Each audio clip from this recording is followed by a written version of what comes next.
Selamat pagi, saudara-saudara yang saya kasih dalam Tuhan Yesus Kristus, dimanapun saudara berada, yang sedang bergabung dengan kebaktian kami pada pagi hari ini. Puji Tuhan, kita diberikan kesempatan kembali, di mana kita boleh berkumpul, bertemu sebagai gereja Tuhan atau jemaat Tuhan. Baik, sebelum kita mendengarkan firman Tuhan, mari kita berdoa terlebih dahulu. Pak Surya boleh berdoa. Ya. Ya. Ya. Mengingatkan firman-Mu juga kepada kami yang tidak kita waktu kita Bapak kalau bisa menerima firman-Mu. Amin. Iya. Yesus kami berdoa dan ucap syukur. Amin. Amin. Saudara-saudara, tema hari ini adalah cukuplah kasih karuniaku bagimu. Tadi kita telah membaca firman Tuhan di 2 Korintus pasal yang ke-12. Mari kita lihat ayat ini yang sebagai tema khotbah pagi hari ini. Ayat yang ke-9 mengatakan demikian. Tetapi jawab Tuhan kepadaku, ya kepada Paulus, cukuplah kasih karuniaku bagimu, sebab justru dalam kelemahanlah kuasaku menjadi sempurna. Nah, saudara-saudara, Paulus boleh berbangga. Artinya boleh berbangga itu, apa itu bangga artinya kan? Bermegah. Kenapa? Karena dia mendapatkan banyak revelations, abundance of revelation, kan? Apa itu revelation? Wahyu mendapat lagi kuasa untuk melakukan mujizat seperti para rasul yang lain. Ya, nah saudara-saudara, kalau Paulus mau menjadi orang yang populer, menjadi rasul yang terkenal, sebenarnya dia bisa memakai jabatan kerasulannya. Ya, dia bisa pergi kemana-mana, bisa mengadakan mujizat. Orang semua pasti, ini Paulus ini luar biasa. Bahkan pernah di Athena atau di mana ya, dia sama Barnabas itu dianggap dewa dari langit sudah turun. Kenapa? Mereka membuat mujizat kan, akhirnya mau didewa-dewakan. Paulus sama Silas atau Barnabas tidak mau gitu ya, tidak mau dipuja-puja, tidak mau diidolakan, saudara-saudara. Nah, Paulus dia mengatakan bahwa dia adalah Rasul Kristus. Yes, membuktikan apa yang membuktikan dia adalah Rasul. Nah, kalau saudara baca ayat yang ke-12 dari pasal yang 12 tadi, ya, maksudnya 2 Korintus 12 ayat 12. Nah, di sini dia ada mengatakan begini. Segala sesuatu yang membuktikan bahwa aku adalah seorang rasul telah dilakukan di tengah-tengah kamu dengan segala kesabaran oleh tanda-tanda, mujizat-mujizat dan kuasa-kuasa. Ya, saudara bisa bayangkan, Paulus bisa berbangga, ya, dia bisa bermegah karena memiliki jabatan dan otoritas yang diberikan Yesus kepadanya. Nah, saudara-saudara, tapi ya Paulus tidak mencari kepentingan untuk dirinya, mencari supaya dia terkenal, populer. Tidak, saudara. Nah, tidak seperti para pengkhotbah atau para pendeta yang mengklaim pada saat sekarang ini, saudara bisa di YouTube, ada yang mengatakan bisa melakukan mujizat, katanya, ya katanya kan, sesuai dengan yang di video-video yang viral-viral kan. Nah, mereka bisa katanya mengusir setan dan sebagainya. Dan bahkan ada juga perempuan itu yang keliling dunia ini. mengatakan dia adalah apostol. Perempuan loh, dia ngaku apostol juga. Saudara tahu apostol itu apa? Rasul yang diutus oleh Yesus Kristus secara pribadi oleh Yesus, di mana Yesus menampakkan diri kepada Paulus. Nah, banyak orang klaim-klaim, wah aku ini apostol atau rasul. Itu hanya pengakuan sepihak, bukan pernyataan daripada Yesus sendiri, dan tidak dinyatakan di dalam Alkitab si A si B itu siapa, enggak ada. Tapi Alkitab mencatat, Paulus sendiri mencatat, menyatakan diri dia adalah rasul, seperti yang kita bahas itu di surat Galatia kan. Dia meneguhkan kembali kerasulannya karena banyak orang Yahudi sangsi akan kerasulan Yesus Kristus sendiri. Saudara, banyak orang zaman sekarang mengklaim ya, mereka bisa mengadakan katanya, nah, buat mujizat katanya kan, bisa bernubuat, ada juga mengatakan bernubuat, ada juga mengusir setan dan sebagainya. Ya, tapi semua ini, saudara-saudara, perlu kita nilai, kita cek dengan firman Tuhan. Apa yang Yesus pernah katakan ya? Dia pernah mengatakan bahwa akan muncul kan nabi-nabi palsu. Nah, mereka kan berteriak-teriak Tuhan, Tuhan. Mereka berteriak-teriak kan dan mempromosi diri bisa melakukan mujizat, mengusir setan. Nah, tapi Tuhan Yesus mengatakan, aku tidak kenal kamu. Nah, saudara bisa baca itu ayat di Matius pasal 7. Ya, ayat 21 sampai ayat 23. Mereka adalah nabi-nabi palsu. Nah, kita lihat the true miracles and the fake miracles. Ya, mujizat yang asli dan mujizat yang palsu.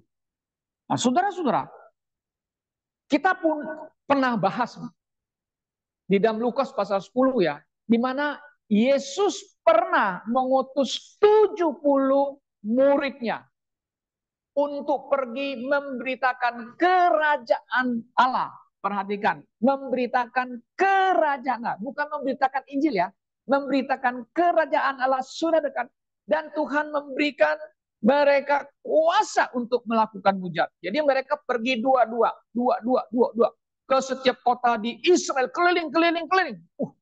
Mereka pulang lapor sama Yesus. Setan-setan takut atas namamu. Mereka merasa bangga ya, bermega, happy, senang. Tapi Yesus berkata, you jangan senang dulu. Yang penting katanya, namamu ada tertulis di mana? Di surga. Tertulis di surga. Tentu di surga itu ada beberapa kitab. Ada namanya kitab kehidupan atau kitab anak domba Allah. Nah, saudara harus yakin apakah namamu tertulis di kitab kehidupan anak domba Allah. Jangan hanya Anda klaim bisa melakukan mujizat, tapi satu hari Yesus mengatakan, aku tidak kenal dengan kamu. Wah, itu sangat bahaya sekali. Nah, saudara-saudara yang saya kasih dalam Tuhan Yesus, mari kita kembali ke teks kita ya. Kan? Mari kita kembali ke teks. Nah, di sini Paulus ingin menyatakan ya kepada orang-orang Korintus ini. Ini Korintus adalah salah satu gereja yang banyak problem. A lot of problems. Apa problem? Tentang bahasa lidah, tentang perkawinan, ya, tentang perjamuan Tuhan, kan banyak lagi ya. Nah, sekarang kita lihat di pasal yang ke-12 ini ya.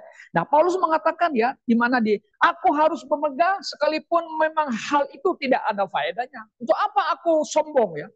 Nah, namun demikian aku hendak memberitahukan penglihatan dan pernyataan-pernyataan yang kuterima dari Tuhan.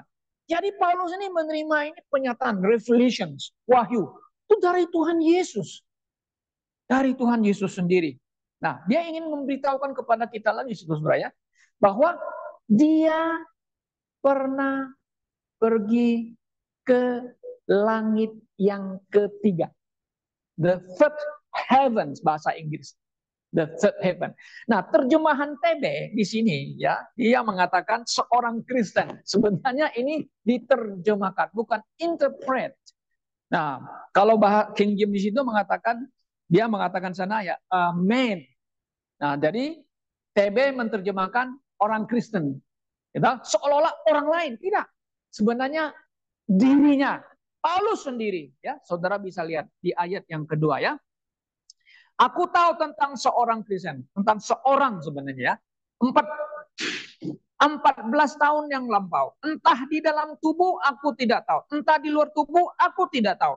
Allah yang mengetahuinya. Orang itu tiba-tiba diangkat ke tingkat yang ketiga dari surga. Surga.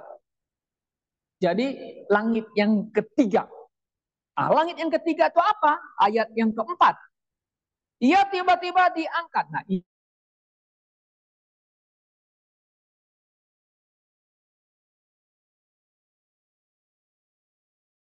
Nah, saudaraku yang saya kasih dalam Tuhan Yesus. Nah, makanya timbulan namanya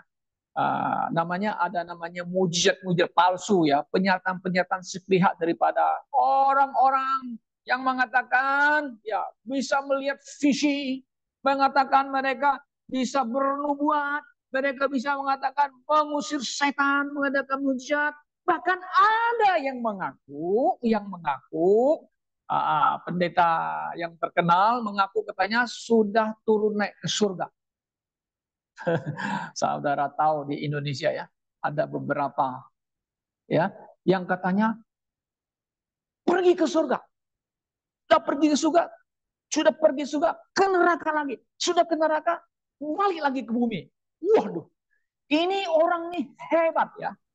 Lebih hebat dari Petrus, Rasul Petrus, lebih hebat daripada Yohanes Pembaptis, lebih hebat lagi siapa?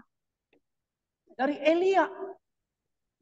Elia ke surga naik kereta api, tapi belum turun-turun ya. Nanti dia akan turun. Orang ini, waduh, bisa ke surga, ke neraka, ke bumi lagi. Hei, saudaraku yang saya kasih dalam Tuhan Yesus. Ini orang-orang ini hanya mengaku diri sepihak saja pergi ke surga dan pergi ke neraka. Ini Paulus, Rasul Kristus. Anda bukan rasul, kok Anda berani mengakui pergi ke surga ke neraka, ya? Ini Paulus yang mengaku, yang dia menyatakan dirinya pergi ke sana, diizinkan oleh Tuhan sampai ke tingkat langit atau surga yang ketiga, surga ketiga. Kenapa kok surga ada yang tingkat yang ketiga ya surga ya? Saudara begini, ya, dalam bahasa Inggris itu pakai heavens, heavens, plural heavens. Terjemahan Indonesia itu langit, sky. Kalau bahasa Mandarin, tien, tien, orang selalu tien, betul ya? Nah, tien. Nah, jadi ada namanya surga tingkat pertama. Itu langit tingkat pertama. Itu adalah yang kita mengatakan di mana burung-burung terbang, pesawat terbang. Nah, ini adalah langit yang pertama. Oke, kemudian ada langit yang kedua, di mana bulan, bintang, planet bertebaran. Itu adalah namanya angkasa luar, out of space ya, angkasa luar, kan begitu.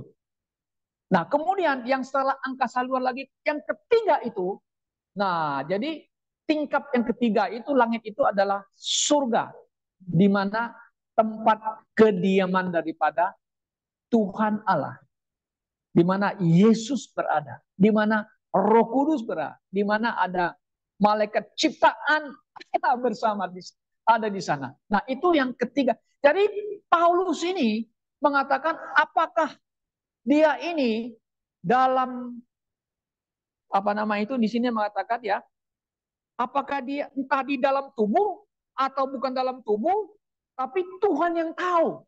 Dan dia mendengar, dia mendengar ada kata-kata ya, saudara-saudara kalau saudara perhatikan ya, ada kata-kata yang tak terkatakan, ayat 4. Oke, yang tidak boleh diucapkan manusia. Wow. Dia melihat itu, dia menyaksikan itu. Nah, dia boleh berbangga nggak? Berbangga. Coba kalau Paulus mau berbangga ya, wah, dia keliling dunia, dia ceritakan, saya sudah ke sana, wah, saya dengar suara, wah, katanya apa? Oh, mungkin katanya sekarang itu bisa pakai bahasa apa saya tidak ngerti. Tapi Paulus tidak demikian, ya. Dia tidak memegahkan diri. Itu bukan tujuan utama di mana Paulus dipilih oleh Yesus Kristus. Tapi Paulus dipilih oleh Yesus Kristus adalah untuk menjadi rasul Kristus, memberitakan Injil keselamatan tentang Yesus. Yesus yang mana? Yesus yang telah mati dan Yesus yang telah bangkit kembali. Itu berita inti Injil. Itu yang dia sampaikan. Bukan dia pergi sana menonjol-nonjolkan, saya bisa buat begitu, saya bisa mengusir setan. Bukan itu utamanya. Tapi kalau sekarang kan beda ya. Si A, si B, ayo mari kita ikut kebaktian rohani. Penyembuhan. Oleh siapa? Si A, si B. Ya kan? Tumpang tangan sini, tumpang tangan di sana. Paulus tidak demikian. Makanya mari kita sebagai orang Kristen, kita kembali ke firman Tuhan. Lihat Paulus sendiri. Paulus sendiri apa? Dia utamanya memberitakan Injil keselamatan. Dia bisa melakukan mujizat? Oh ya bisa. Itulah the true miracles. Mujizat yang asli. Nah, beda dengan yang sekarang, saudara-saudara. Ya, suka diviral-viralkan di YouTube. Oh, si A, si B, lihat orang bisa berjalan, lihat orang si bisa dan sebagainya. Bukan artinya saya tidak percaya mujizat ya, tidak. Saya percaya Tuhan bisa melakukan mujizat di dalam setiap kehidupan saudara dan saya. Ya, saya mengalami mujizat ya. Bilang saya suka mengatakan, ya, dulu demam darah saya hampir bilang kritis, Bapak ini hampir mati. Ya, puji Tuhan, saya bisa sembuh lagi kan. Nah, kemudian ya saraf kejepit, saya bisa lumpuh. Saya pikir saya bisa lumpuh selamanya, tapi bisa sembuh lagi, kemurahan Tuhan, kan bilang. Nah, kemudian kena COVID. Saya lihat setiap hari orang keliling di rumah sakit itu mati. Saya pikir kapan giliran saya? Tapi saya berdoa, Tuhan tolong saya. Saya yakin saya pasti bisa sembuh. Puji Tuhan. Ya, banyak orang mendoakan saya, kan keluarga saya mendoakan saya. Puji Tuhan, saya bisa sembuh. Nah, saya bukan anti miracle, enggak. Tuhan bisa buat mujizat sesuai dengan kehendak Tuhan dalam hidup kita masing-masing, saudara-saudara ya. Ya. Nah, saudaraku yang saya kasih dalam Tuhan Yesus Kristus, kita lihat di dalam teks yang kita baca hari ini, saudara, bahwa Paulus ingin ya menjelaskan kembali bahwa di dalam pelayanan, walaupun dia seorang yang punya kuasa melakukan mujizat, punya bisa melihat visi misi yang Tuhan berikan kepada dia, ya, tapi dia mengalami satu hal apa? Punya penyakit. Penyakitnya apa? Coba kita kembali ke ayat yang ke-7. Dan supaya aku jangan meninggikan diri karena pernyataan-pernyataan yang luar biasa itu. Nah, ya, Paulus ini punya pernyataan menerima itu penyampaian dari Tuhan itu luar biasa ya. Ya abundant ya, sisi Bapak abundance of revelations yang dia terima itu. Maka aku diberi suatu duri di dalam dagingku. Itu seorang utusan iblis untuk mengocok aku supaya aku jangan meninggikan diri. Tetapi hal itu aku sudah 3 kali berseru kepada Tuhan supaya utusan iblis itu mundur daripadaku. Nah, ini jawaban Tuhan. Jawaban Tuhan.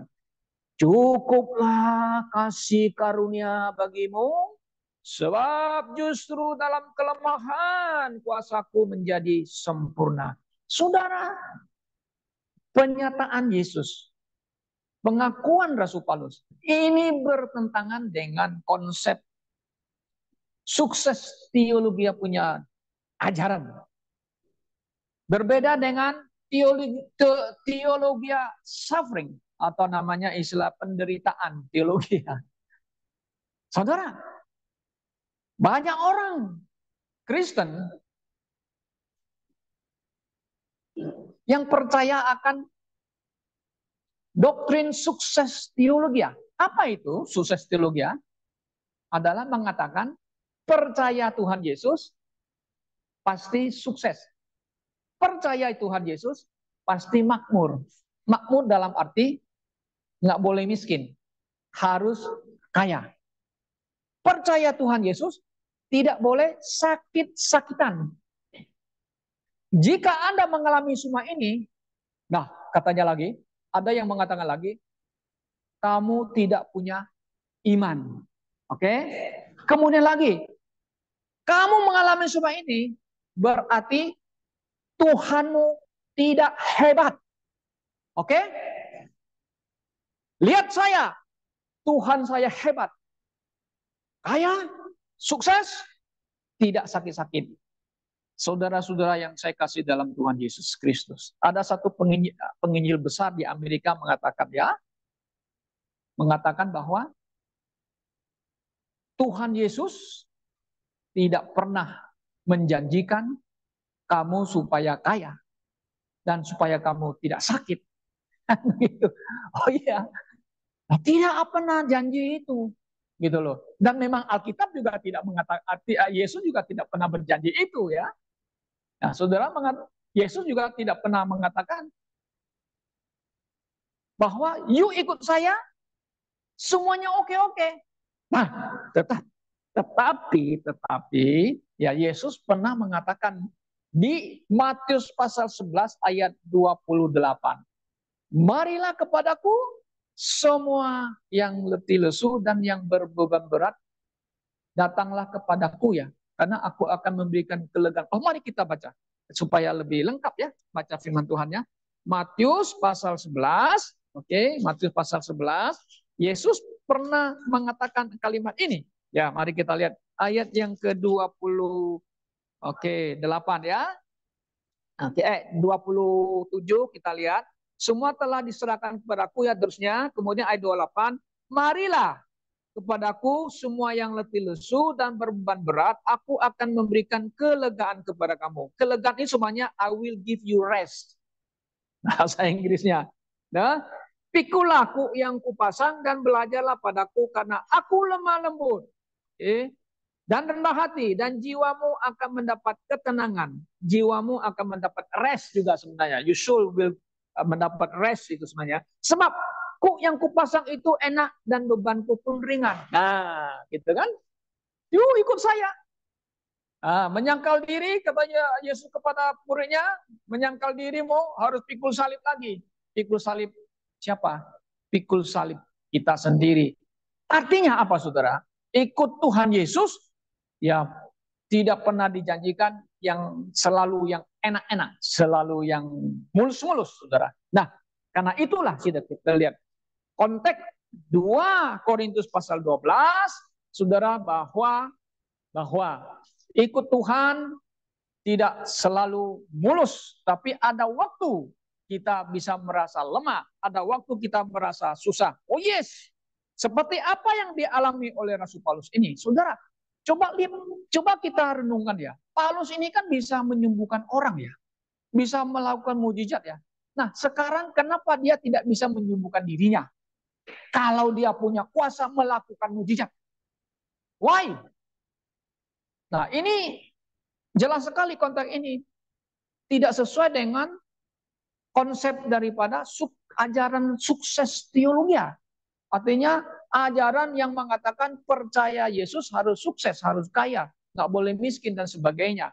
Betul, saudara-saudaraku, yang dimaksudkan oleh firman Tuhan, Yesus juga pernah berkata, ya, aku akan memberikan hidup yang berkelimpahan. Di Yohanes pasal yang ke-8, 9, 10 ada ayat sana, saudara baca, berkelimpahan. Nah, itu dianggap oleh mereka. Nah, ini ayatnya menunjukkan kita percaya Yesus harus makmur.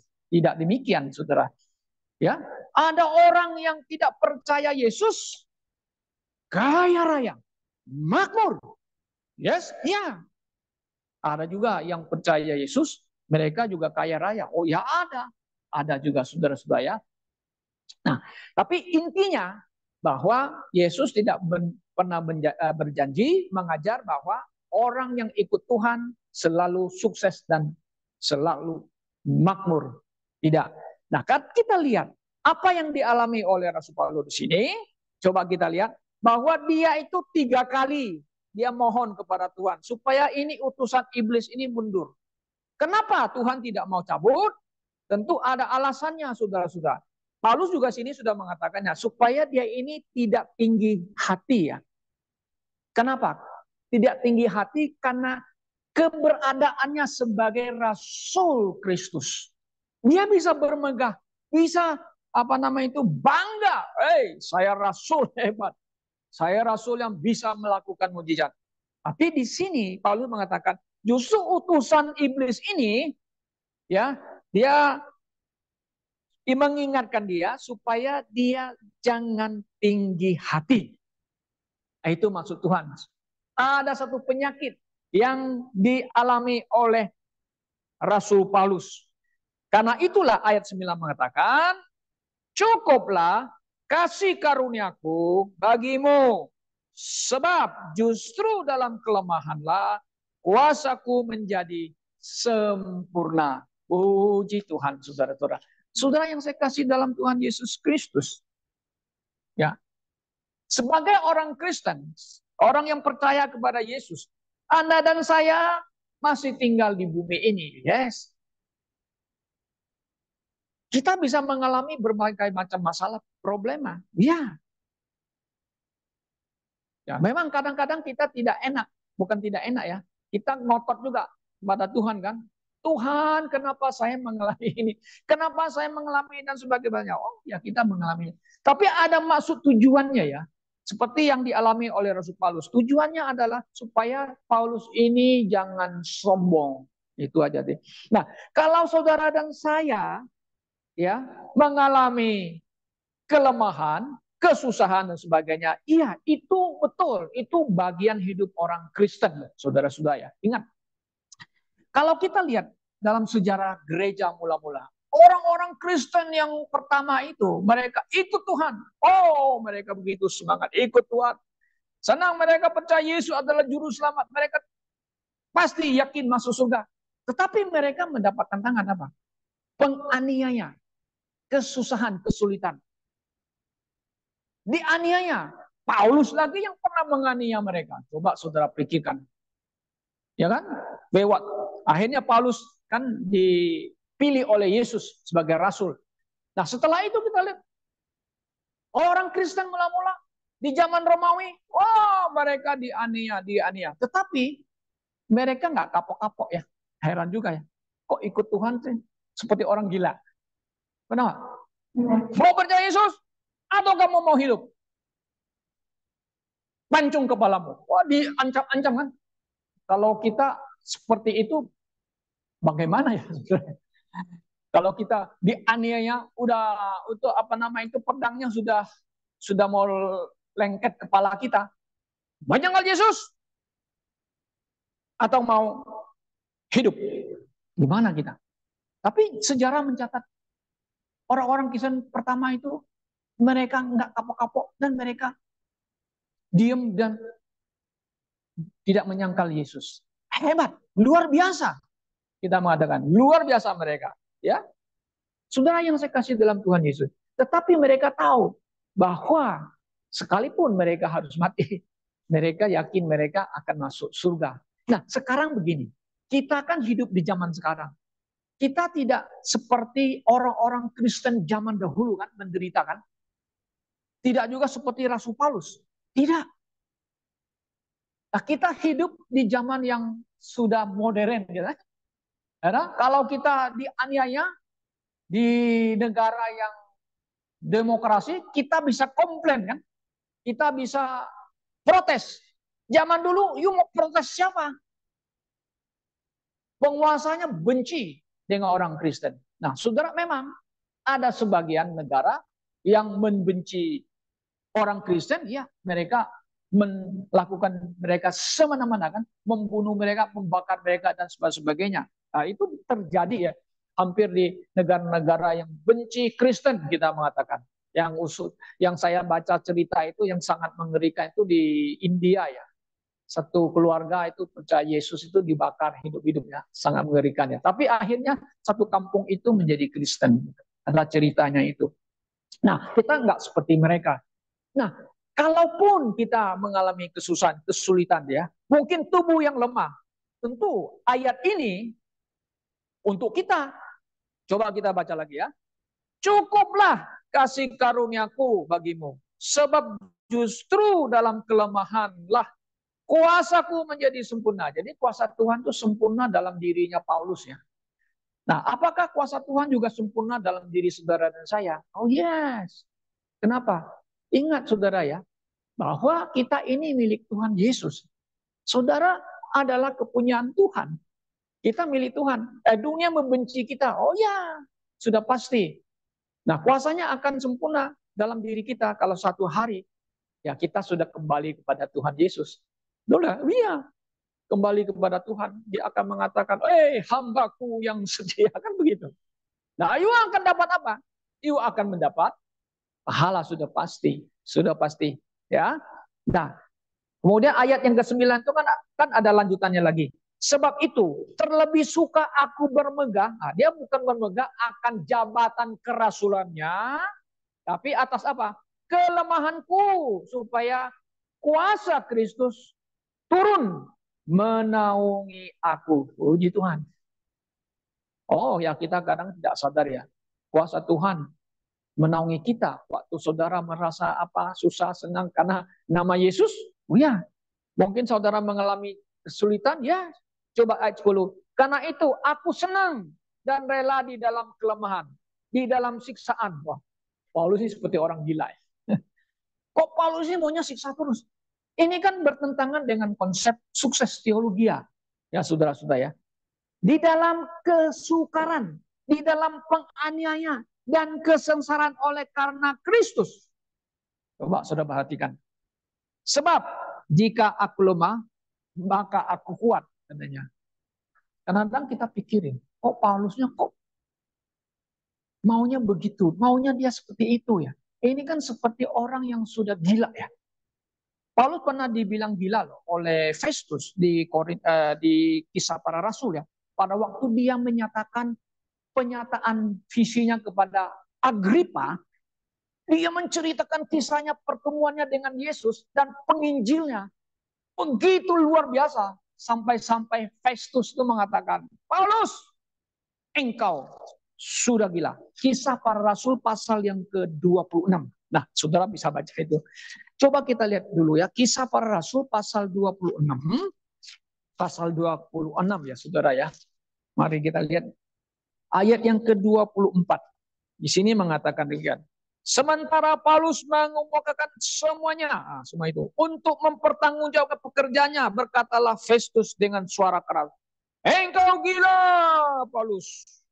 Ilmumu yang banyak itu membuat engkau gila. Paulus belajar ilmu apa? Nggak ada dia belajar ilmu. Dia punya apa? Revelations. Yang dapat itu ya, revelations. Penyataan Tuhan Yesus. Yang dia sampaikan, dia korbankan. Sampai Festus kagum. Ilmumu. Paulus ilmunya hebat dari mana? Dari penyataan Tuhan Yesus. Kau gila. Paulus, kau gila. Nah, sampai-sampai pun Raja Agripa ngomong begini. Ayat yang ke-28. Saudara loncat, 28. Jawab Agripa, ini raja. Hampir-hampir saja kau yakinkan aku menjadi orang Kristen. Bayangkan. Dia pernah menginjil sampai ke raja. Oh ya, sesuai dengan nubuatan Tuhan Yesus kan. Kata Paulus, aku mau berdoa kepada Allah supaya engkau atau lama-lama kelamaan bukan hanya engkau saja, tetapi semua orang lain yang di sini dan yang mendengarkan perkataanku menjadi sama seperti aku percaya Yesus, kecuali belenggu-belenggu ini. Tuhan, puji Tuhan. Nah, Paulus luar biasa ya. mendapat aniaya? Yes, jangan belum. Sambil menginjil dia. Nah, tubuhnya lemah. Dia bangga. Walaupun lemah, tapi apa? Kuasa Yesus ada di atasnya. Saudara yang saya kasih dalam Tuhan Yesus. Sebagai orang Kristen, sebagai orang yang telah diselamatkan, saudara. Yang pertama kita harus bersyukur ya. Karena kasih karunia Yesus yang telah diberikan kepada kita ini, di mana kita diselamatkan. Nah itu kasih karunia ini. Ada saya diselamatkan karena kasih karunia melalui iman di dalam Tuhan Yesus Kristus. Bukan karena Anda itu pinter. Bukan kita ini berusaha menjadi orang baik kita diselamatkan. Tidak. Tapi itu karena kasih karunia. Ya, iman kita dalam Yesus. Saudara mendapatkan keselamatan. Nah, tapi di dalam kehidupan kita, saudara, kadang-kadang Tuhan juga izinkan terjadi. Ya, kita mengalami kesusahan, kesulitan dalam hidup kita. Ya, nah tujuannya untuk apa? Kalau kita baca di Yakub, saudara, tujuannya adalah untuk menguji iman kita. Tes iman kita ya. Supaya apa? Iman kita ini supaya perfect, sempurna di dalam Yesus Kristus. Tujuan itu apa? Kalau you lulus ujian itu, ya engkau akan mendapatkan pahala. Nah, saudara bisa baca di Yakobus pasal 1 dan pasal yang kedua. Di sana jelas sekali ya, ujian iman kita. Nah, sekarang kan pertanyaannya, apa yang sedang kita hadapi sekarang gini? Apakah kasih karunia Allah tidak cukup bagi saudara dan saya? Oh, lebih dari cukup. Lebih dari cukup, saudara-saudara. Kenapa? Karena saya adalah milik Kristus. Saya kepunyaan Tuhan Yesus Kristus. Dunia membenci saya, yes. Dari dulu dunia juga benci Tuhan Yesus kok. Membenci Tuhan Allah yang hidup dan yang benar kok. Ya, apalagi zaman sekarang. Oh, dia membenci orang-orang kepunyaan Tuhan. Dia tidak sanggup melawan Tuhan. Akhirnya dia menyakiti orang-orangnya Tuhan. Pengikut-pengikut Yesus Kristus. Sampai hari ini. Iblis selalu menentang Tuhan Yesus. Nggak sanggup. Dia membenci pengikutnya. Dengan cara menyakiti mereka. Dengan cara apa? Menggoda mereka dengan ilah zaman ini. Dengan keduniawian. Apa yang Yesus katakan di Yohanes pasal 4, godaan Tuhan Yesus, di mana iblis itu menawarkan kepada Yesus apa? Kemegahan dunia ini kan. Kalau Yesus sembah saya saja, semua aku kasihkan kepadamu dunia ini, kemegahan, kemewahannya. Saudara, iblis licik. Dia akan menawarkan itu kepada orang-orang Kristen. Nah, bagaimana sikap kita sebagai orang Kristen? Saudara,